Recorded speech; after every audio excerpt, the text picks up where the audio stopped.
you asked a very, really a fundamental question as to what do we say when we say there are needs of people that must be fulfilled. And so let's start with the what we call the human rights that have been given as charters, and all governments are signatories to it.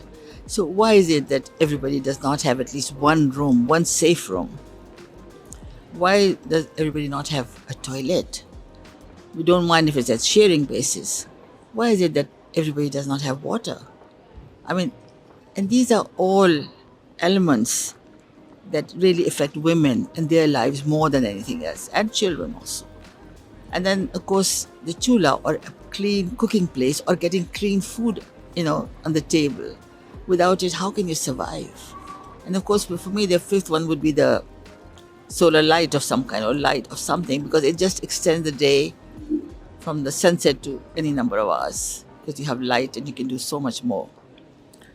But I'm quite happy if I can get the first four, and maybe the light can come sometime later. But what I found also is that if we empower people, if they have the training, if you develop their own capacities, then they're able to achieve it much better. They're able to do much more with it. And above all, they're ready to actually becoming very productive. And my view on this whole thing, and I've been now for some time now, since 2005. I mean, I can't talk about before that, but I know the scenario, at least in my own country. That's where I have worked. That so much money has come in into my own country, because we've had so many disasters almost every year, a flood or an earthquake. But somehow the poverty levels are still getting worse. I mean, they're getting, higher and higher all the time. So what is the use of all that money that comes in if people's lives have not improved?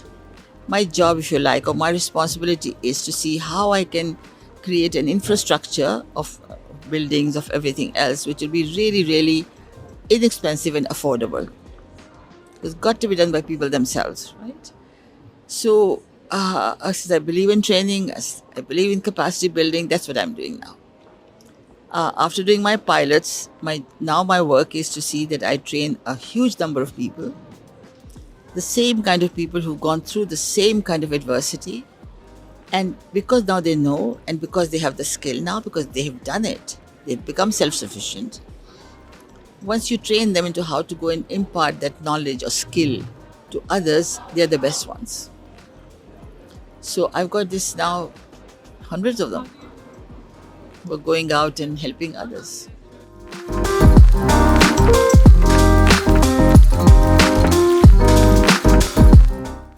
Once I'd started to work with bamboo, I knew it was zero carbon. So that's how the zero carbon slogan came, actually way back in about 2010, in fact. And then I also found with the materials I was using, there was no waste. We used up every little thing. Even today that we've done these thousands of units, there's so much bamboo available of waste that are all being used in one way or the other, that is being given out and say, okay, you can't build proper houses, but there's so many other things that can be done with it. And earth is everywhere. So really there is no waste. And what is amazing about, I couldn't say all that much, but bamboo really in its production requires no water whatsoever. So that's how the zero waste thing came along. And then, of course, over time, I knew that when the problem is so huge, you will never be able to, there will never be enough resources or funding. So zero donor, because how will you reach so many millions? And I found that working that way, yes, there is zero poverty. People are able to do things themselves.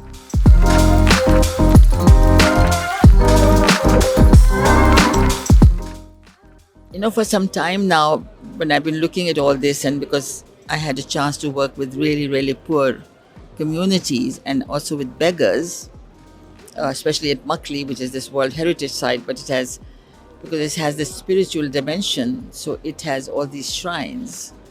And so there is, there's soup kitchens going on everywhere, which means that there are just nothing but beggars everywhere, because they not only come for the soup kitchens, but also everybody who comes to pay their respect at the shrine also gives alms. So it's a normal custom, but that means that you create a whole army of beggars there. Of course, there were more poor people than there were the likes of us. And so I delved into it more, and so now I have this whole barefoot ecosystem. I believe the ecosystem is there, and if you can maximize the ecosystem, then you're a winner. So the ecosystem also means that there is a barefoot economy, there's a barefoot market, there's also now barefoot entrepreneurs and barefoot products.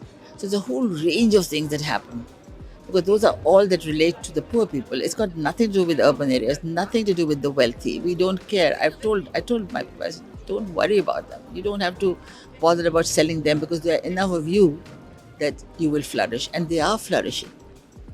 Because people like us who have, for whatever reasons, we have the privileges that we have all acquired. We really can't imagine that the poor can do anything, or that their capacity can never be built up, or that they can afford anything. But if they're small amounts of money, then they can. My Champa is the best model, who we taught how to make the chula, and we taught several others, but she's the one who just went ahead. And she and her husband, and they belong to the minority group, so they are not all that well taken care of, but they have tremendous drive. And the way they did it was amazing. So I kept on hearing news of Champa Begum going on foot, the next village, helping others build the chula, the earthen Pakistan chula, helping housewives. So we heard first she was going on foot, then she was going on a belgari or a gada or a these carts, and then they were going on a motorbike, and then they were going in a car. She became a millionaire by charging 200 rupees per teaching that she did to women. I understood then that it's something that we can do. It is possible, and that even within poverty you can become a millionaire.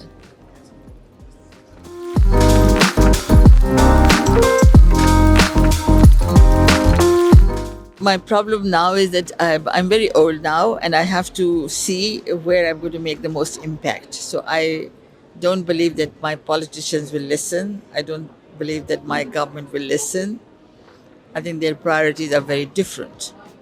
So rather than putting in my energy for trying to convert them, I'd rather put into trying to see what I can do with people themselves, because they're accepting this. I mean, if we reach 50,000 people within 3 months, well, you can see that there's a great need there.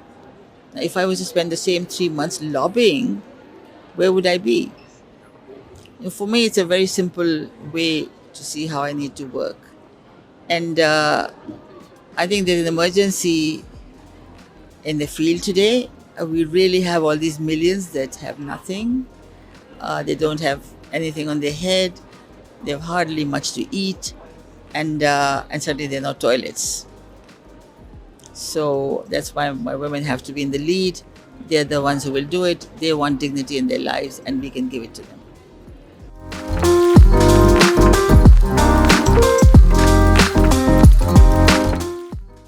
For me, it means, when I say all, it means all the marginalized sections, whether they are poor people, whether they are women, whether they are the vulnerable groups. Why should anybody be left behind? They all are entitled to a certain level of living, and today they don't have it. So if we want SDGs to really that we should get to the goals, then all of them have to be brought up.